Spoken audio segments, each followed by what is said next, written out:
Hi மக்களே, நான் தான் உங்கள் ஊரி பொண்ணு. நிறைய பேர் கேட்குறீங்க, நீங்கள் க்ளீன் பண்ண வீடியோ காட்டுங்க, எங்களுக்கு எப்படி க்ளீன் பண்ணன்னு சொல்லி தெரியல. அது எப்படி நாங்கள் புது டைல்ஸ் போட்டிருக்கோம், உங்கள் லிக்விடை வச்சு நாங்கள் க்ளீன் பண்ணால் உப்பு பதியுமா அப்படிலாம் நிறைய பேர் டவுட் கேட்குறீங்க. உங்களுக்காக தான் நாங்கள் க்ளீன் பண்ண வீடியோவை லைவாக காட்ட போகிறோம்.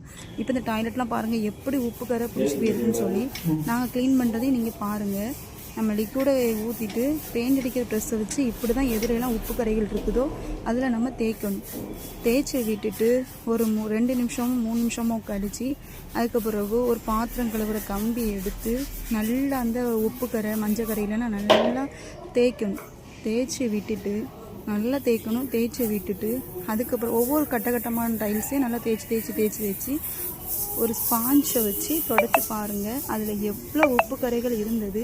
இப்போ நம்ம டைல்ஸ் புது டைல்ஸ் மாதிரியே ஆயிரும் மக்களே. நிறைய பேர் டவுட் கேட்டுட்டு தான் இருக்கீங்க, எங்கள் டைல்ஸுக்கு ஏதாவது ஆயிருமா, உப்பு கரை பிடிக்குமா? அப்படிலாம் எந்த விதமான டவுட்டுமே கிடையாது. நம்மளுக்கு இந்த உப்பு கரை மஞ்சக்கரை இதை தான் நமக்கு போக்கக்கூடிய லிக்விட் தான் இந்த லிக்விடு மக்களே. இந்த லிக்விடை வாங்கி நீங்களும் உங்கள் வீட்டுக்கு யூஸ் பண்ணி பாருங்கள், 100% ரிசல்ட் தரும். நம்ம டாய்லெட் எப்பேற்பட்ட கரைகள் இருந்தாலும் போகக்கூடிய லிக்விடு தான் நம்ம லிக்விடு. இது பாருங்கள், இந்த டாய்லெட்லாம் எப்படி இருந்துச்சு, இப்போ எப்படி இருக்குன்னு பாருங்கள். நீங்கள் மக்களே உங்களுடைய டாய்லெட் இப்படி இருந்துச்சுன்னா நம்ம லிக்விடை வாங்கி யூஸ் பண்ணி பாருங்கள். யூஸ் பண்ணி பார்த்துட்டு சொல்லுங்கள். கீழே வாட்ஸ்அப் நம்பர் கொடுத்துருக்கோம், இந்த வாட்ஸ்அப் நம்பருக்கு ஆர்டர் பண்ணிக்கோங்க, கால் பண்ணிக்கோங்க. பாய்.